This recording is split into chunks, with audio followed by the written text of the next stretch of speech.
সাধু সঙ্গের উদ্দেশ্য, সাধুরা যখন একসঙ্গে মিলিত হয় তখন কি আলোচনা করে? ভগবানের কথা আলোচনা করে।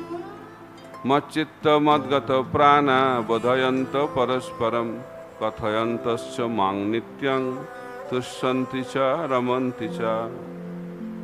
ভক্তরা সবসময় আনন্দে থাকে, খুব আনন্দে থাকে। গুরু মহারাজ বলেন আনন্দের সীমা নাই। আনন্দের সীমাটা অতিক্রম করে কেন?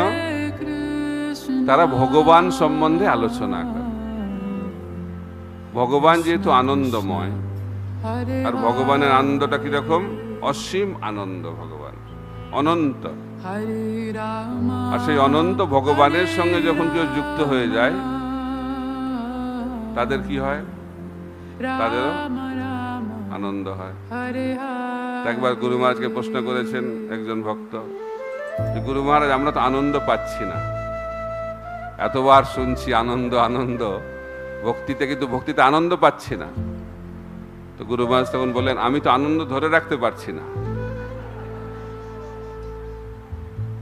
তো যারা উন্নত ভক্ত তারা আনন্দ ধরে রাখতে পারে না। ভক্তির উন্নত স্তরে চলে গেলে তখন আর নিজেকে ধরে রাখতে পারে না।